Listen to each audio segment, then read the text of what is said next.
過咗70歲，真正聰明嘅人會將啲錢使喺呢3個地方。我先講句唔好聽嘅，人老咗最淒涼唔係冇錢，係明明有錢，仲要成世人咁慳，慳到最後爛咗唔整腳，痛到瞓唔着都唔睇，張床瞓到腰都歪埋，仲話頂得住飯唔敢食好啲，衫唔敢着暖啲，出街搭車都要計到盡，日日守住本存折，好似守住條命咁。結果點樣自己受苦，屋企人未必多謝你。等你真係喐唔到食唔到講唔到嘢嗰陣，啲錢唔係俾醫院慢慢攞走，就係俾人3兩下分清光。嗰陣我就成日諗呢啲錢你辛辛苦苦捱翻嚟，到底係你用緊錢定係錢用緊你？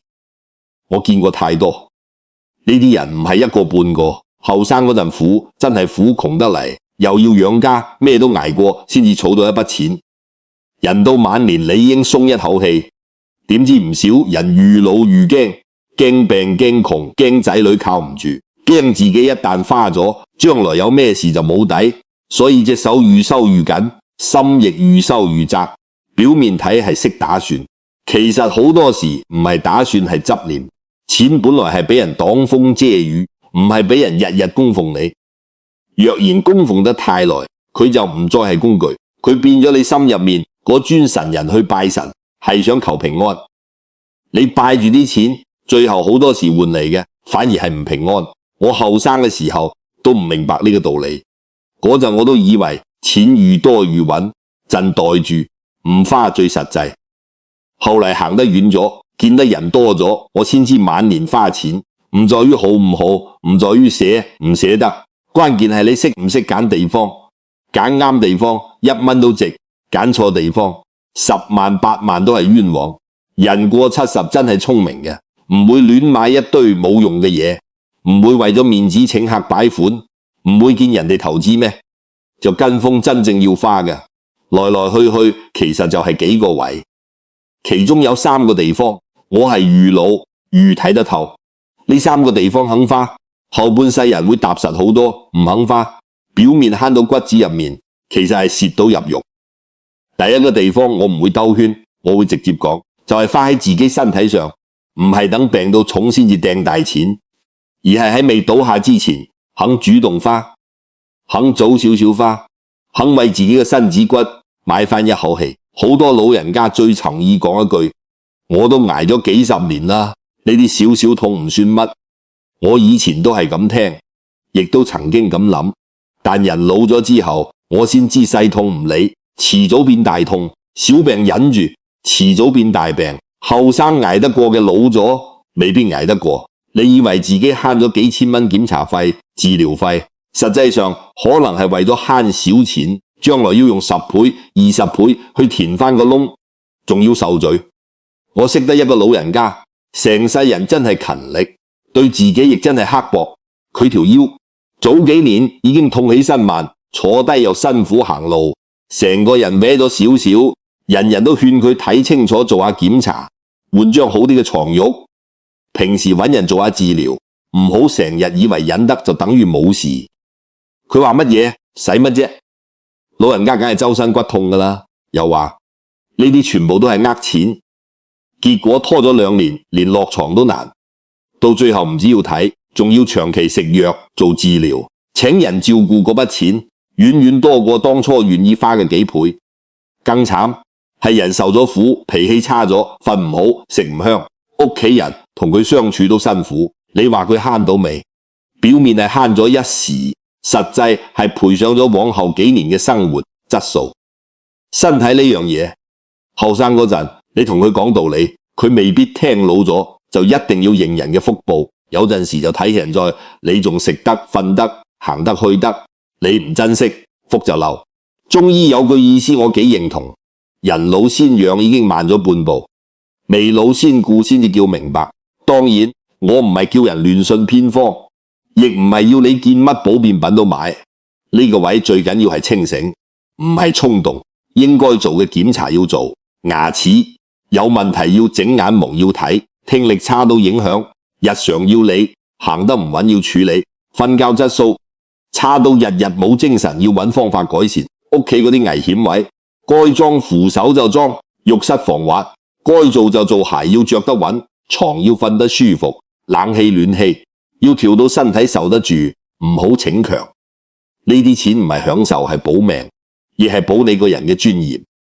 我尤其想講牙齒，好多老人家對牙最慳，痛到面都腫，仲喺度食止痛藥頂住，其實牙齦唔掂，成個人就開始散，你咬唔到，食量細咗營養跟唔上，腸胃又差，火氣又大，瞓又瞓唔好，講嘢都冇底氣，成個狀態一層一層跌落去。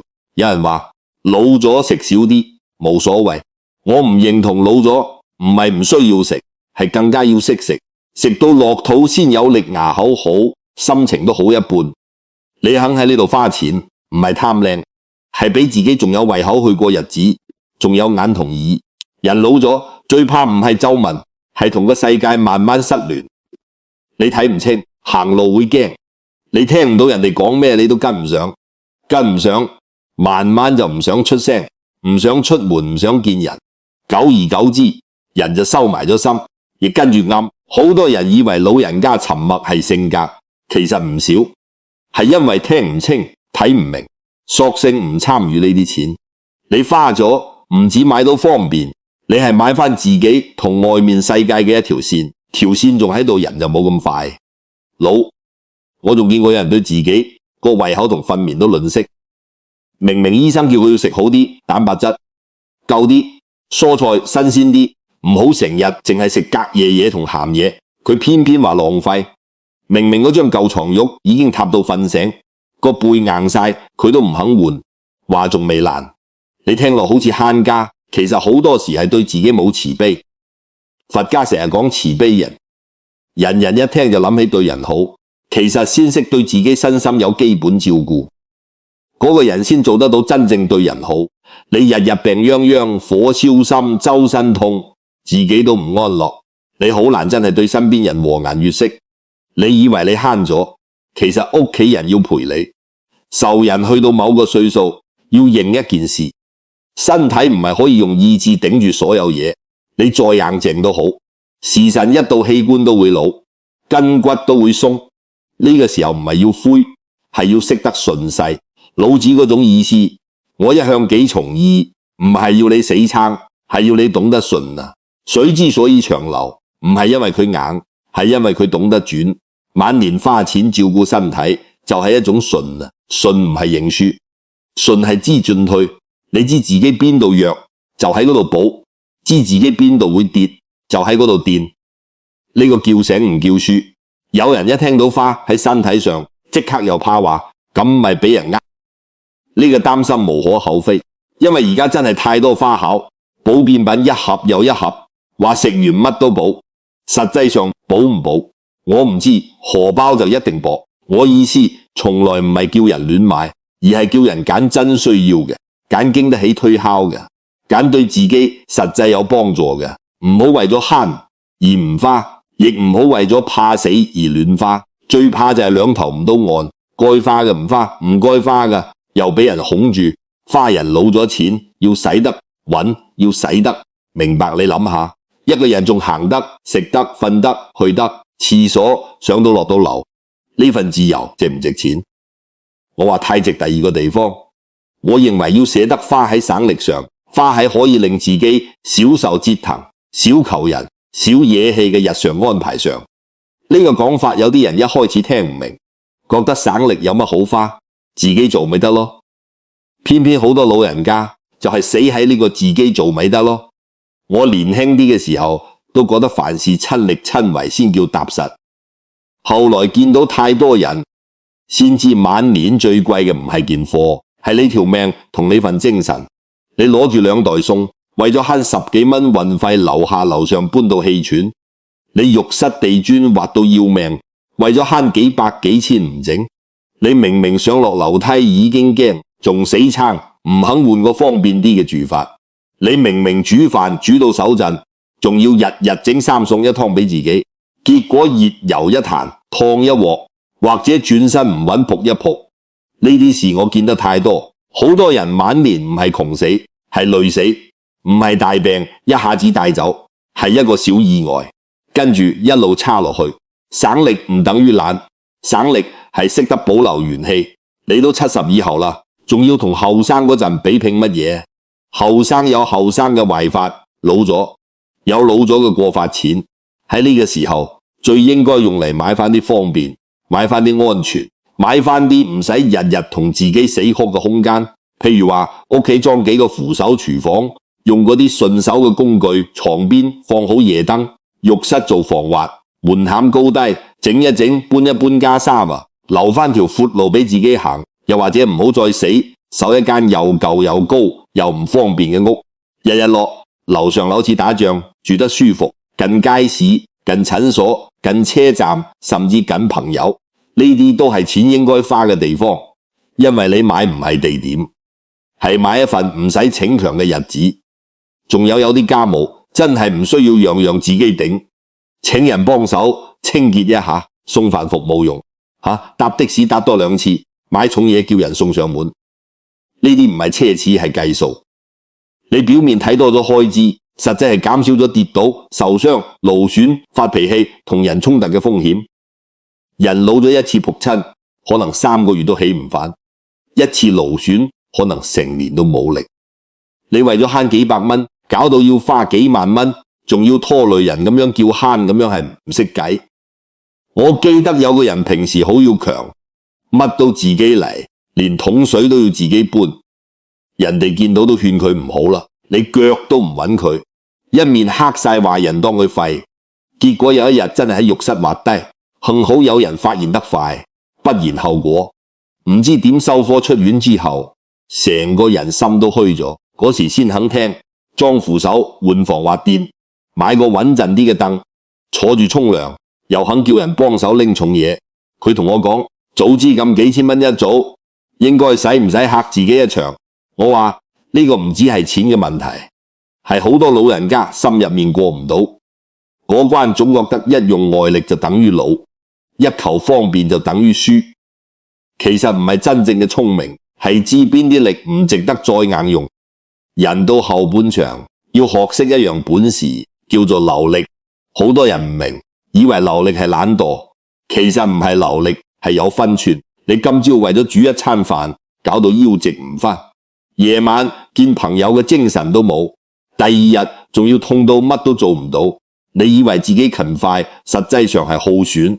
反過嚟，你識安排，識借工具，識用服務，識分輕重，今日省翻啲力，留翻啲心神，反而仲有氣力出門行，下見客人，做啲自己從意嘅事。晚年真正值錢嘅，不只係唔痛，而係仲有餘裕。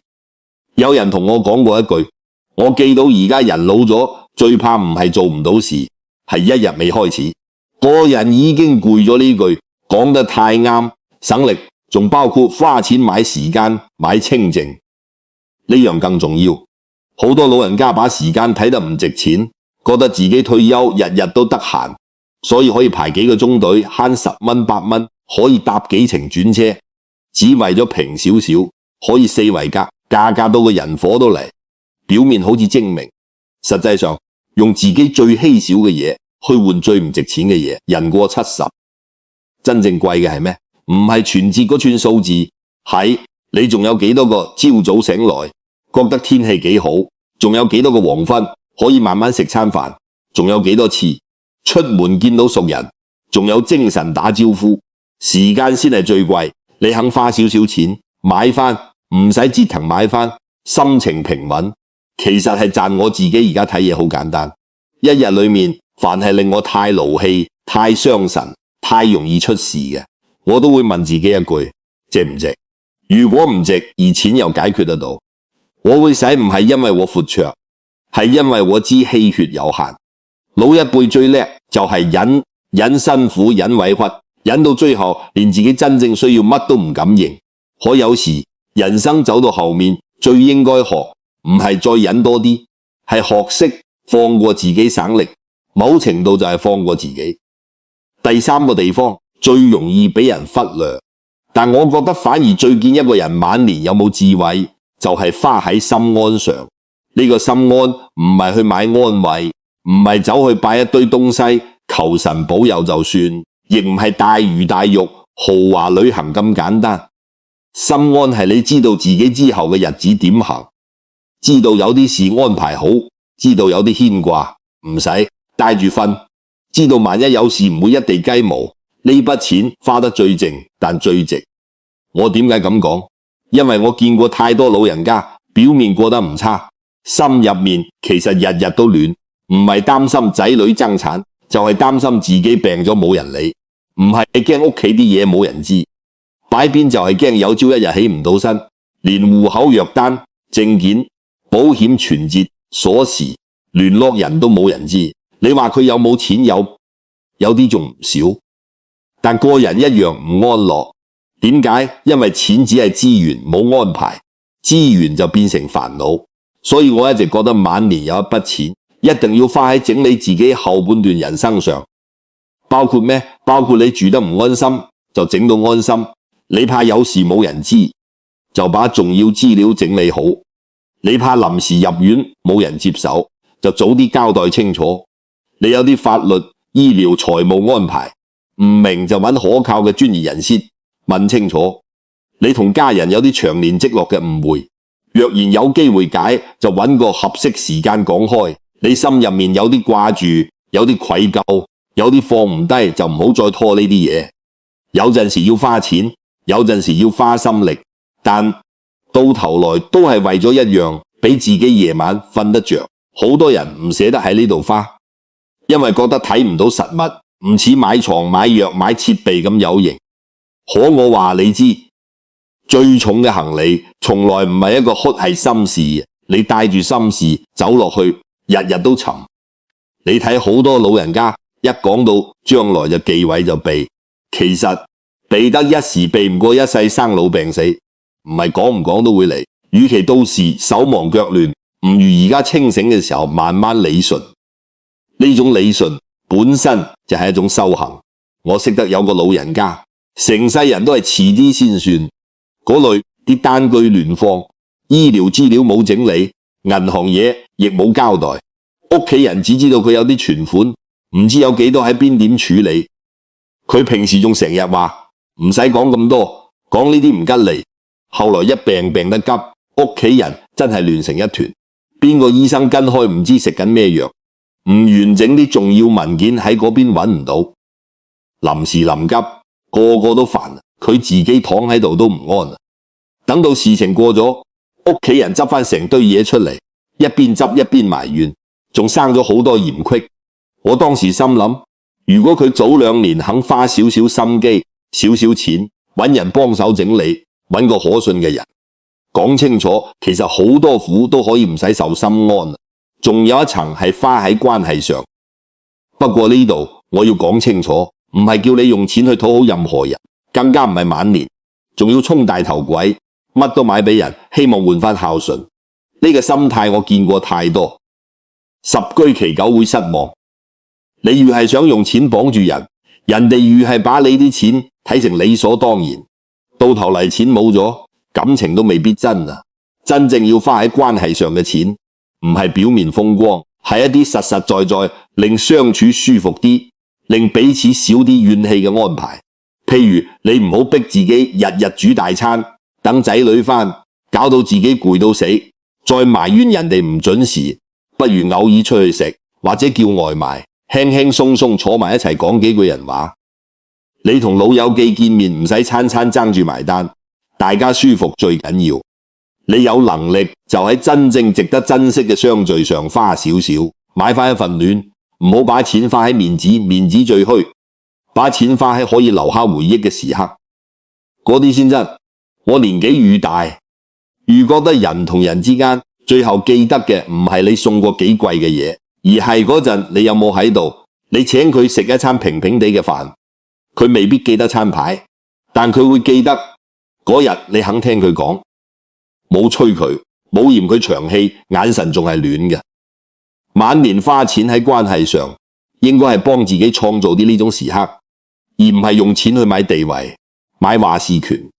識呢個分別先叫心安，因為你知道情分唔可以買，但可以再用錢去栽種一啲舒服體面、有餘溫嘅相處，呢不值得我再講。深一層，點解人老咗特別要重視心安？因為人去到呢個歲數，外面嗰啲熱鬧，其實慢慢同你冇咁大關係。你唔會再為咗升職加薪搏命，唔會再為咗買大屋鬥快，唔會再為咗證明自己而周圍出風頭。呢個階段真正決定你日子好唔好過嘅，唔係外面有幾多人讚你，而係你一個人坐低嗰陣，心裏面靜唔靜？心靜，粗茶淡飯都安樂；心亂，山珍海味都冇味。呢個我係親眼睇出嚟，唔係講大道理。有啲人一世人都好叻賺錢，但唔叻安頓，自己屋企好大，心房好亂，存款好多，睡眠好淺，晚晚臨瞓前左諗右諗，擔心呢樣猜疑嗰樣，連屋企人一句無心說話都可以反覆諗半晚。呢種人晚年係辛苦嘅，佢嘅辛苦唔一定俾人見到，但自己知。所以我成日講，70歲後錢其中一個最重要嘅用途係買返心境。點買？唔係買豪華，係買秩序，買清楚，買不求人，買少牽掛，買自己心裏面一句，就算有事我都大概知道點算。我甚至覺得某程度上花喺心安上，其實同命理講嘅惜福有關。好多人以為惜福就係唔花錯，真正惜福係唔糟蹋。你有能力令自己住得安全啲，身體舒服啲，心裏安穩啲，而你偏偏唔做，日日逼自己，拖自己，嚇自己，呢個唔叫惜福，呢個叫消福福。唔係只睇你有幾多，亦睇你會唔會用，會用福先留得住，唔會用福都變禍。講到呢度，我知一定有人心裏邊會問，咁係咪叫我唔使留錢俾仔女？我唔係咁講，我從來唔反對幫下一代，但前提係你自己先站穩，你自己都過得寒寒酸酸，仲要死慳死抵留大筆錢，指望將來換句，你真係好多時換唔到。甚至有啲人留太多，反而養大咗下一代嘅惰性同算計。人情世故我見得唔少，有啲仔女真係孝順，唔會計較，有啲未必壞，只係人性就係咁，手邊有現成嘢，久而久之會當成應份。你一味縮自己去成全人哋，到最後人哋未必心疼，反而覺得你古怪，點解咁多錢都唔肯使，喺自己身上聽落殘忍。但好多家庭就係咁，我自己有個睇法，一直幾實在養大仔女，供書教學，肯幫嘅時候幫過，已經係責任到。自己老咗，最重要係唔好成為自己同人哋嘅負擔。呢個唔係冷酷，係清醒。你把錢花喺自己身體生活安排、心安秩序上，令自己少病少跌、少亂少怨，實際上已經係對下一代最大嘅體諒。因為你唔係留一個炸彈俾人，而係留一份清楚。你唔係留一堆埋怨，而係留一份體面。到時就算真係要人幫大家，心都冇咁累。有時我坐喺公園或者茶樓角落，見到啲老人家圍住講錢，我就聽得出邊個係真明白，邊個仲未放得低。有人成日講自己有幾多唔捨得，使好似講緊戰績咁。講完之後，面上其實冇乜喜氣，因為嗰啲數字冇真係變成佢生活入面嘅暖，冇變成佢步履入面嘅穩，冇變成佢心頭上嘅安。數字再大都只係數字。另一啲人呢，未必特別有錢，但我見佢着得舒服，腳步唔急，身體照顧得唔差，屋企簡簡單單但乾淨安全。講起仔女唔多怨，講起自己亦冇咁多苦傷。呢啲人多數就係識使錢，使得唔誇張，但使得準，晚年要過得有底氣，唔係靠逞強，係靠取捨。好多嘢你年輕時候可以靠拼、靠忍、靠捱，老咗就唔好再用同一套。春天有春天嘅活法，秋天有秋天嘅收法。樹葉到咗某個時候會慢慢落，唔係輸，係順時人。到後半場，真正嘅本事係收斂，不再同世界鬥快，不再同旁人比較，而係把手上有嘅慢慢化成自己日子入面真正有用嘅東西。錢留喺銀行係死嘅，錢化成你身體嘅安穩、生活嘅省力，心裏嘅清明先係活嘅。我知香港人尤其老一輩，骨子裏都怕麻煩人，亦怕俾人話好多時明明需要，心裏都會有把聲話使唔使啊？會唔會太奢侈啊？人哋點睇啊？我想講，行到呢個歲數，仲成日俾人哋點睇，綁住，真係辛苦你過你自己嘅日子，瞓你自己張床，受你自己副骨頭嘅痛，驚你自己夜晚嗰陣跌親，冇人知，外人講兩句，第二日就忘記。你自己嘅苦係要你一啖一啖吞，既然係咁，何必仲要做俾人睇？該花就花，喺真正令你過得好啲嘅地方，呢個先叫對得住自己。再講白啲，70歲之後，錢唔再係用嚟證明你叻唔叻，唔係用嚟撐場面，唔係用嚟滿足一啲虛火錢，係用嚟守住3樣嘢。第一，守住身體唔好太早散；第二，守住生活唔好太折騰；第三，守住內心唔好太凌亂。你守得住呢3樣，後半生就算唔算大富大貴，都已經過得比好多人清醒從容。反過嚟，你若然3樣都唔守，淨係識傳到最後，你會發現自己好似個看更，成世人幫人看住一堆東西，自己卻冇真正用過幾多。我唔係叫人花到盡，亦唔係叫人今日有錢，今日清節制永遠重要，分寸永遠重要。可分寸唔等於死扣節制，唔等於苛待自己。真正識生活嘅人唔會亂使，但該使嗰陣唔手軟，因為佢知道有啲嘢錯過咗就補唔返。你身體一路拖，可能拖到功能冇咗；你生活一路硬頂，可能一仆就返唔起，可能到最後連想講都冇力講。人生好多關口，唔係用忍就一定過到有啲關，要靠你清醒咁落決定。我而家越來越相信，一個人老年有冇福氣，唔係睇佢戶口尾數，係睇佢有冇能力俾自己一份體面。所謂體面，唔係名牌，唔係排場，係你仲肯愛惜自己，仲識安排自己，仲知道自己值一個舒服啲、安穩啲、清楚啲嘅晚年。你唔需要向任何人交代，你亦唔使扮大方、扮偉大，你只需要老老實實問自己一句：我辛苦咗成世，去到而家係咪仲要樣樣委屈自己？如果答案是否定嘅，咁你就應該學識把錢使喺啱嘅地方。所以講到尾，我心裏面嗰3個地方一直都冇變。第一，花喺身體，因為你仲行得、食得、瞓得，先至有資格講其他。第二，花喺省力，因為晚年最值錢，唔係你仲捱得幾多，而係你仲留得幾多元氣同清明。第三，花喺心安，因為人生走到後面，外面再熱鬧都比唔上你，心裏面有數，有稅有底。呢3筆錢唔一定使好多，但一定要肯使。肯使唔係任性係醒，唔肯使未必係慳，可能只係捨本逐末。我今日講得咁直，唔係想刺激邊個，係因為我見得太多後悔。年輕時候我哋成日講老咗，其實仲多。有啲後悔係早知嗰陣做個檢查，有啲係早知唔死頂，請人幫手就好，有啲係早知我一早交代清楚，唔使而家屋企人咁亂。仲有一種最悶最苦嘅後悔，係明明有條件對自己好少少，偏偏成世人都唔敢去到某一日，忽然發現原來唔係冇錢，係冇再多時間俾你慢慢用，嗰下先最刺心人老咗。智慧有時唔係知道得更多，反而係終於肯承認自己都需要被照顧，自己都值得過好啲。呢句說話年輕人未必明，因為佢哋前面仲有好長。可我哋走得耐嘅人，知路愈行愈窄，愈要識得把手上嘅燈照向自己，不是自私，係唔再虧待自己。你把自己照顧好，其實身邊人都鬆一口氣。你把日子安排好，整個家都冇咁多暗湧。你把心放平，後面每一日都會過得柔和啲。呢個先係晚年真正嘅底氣。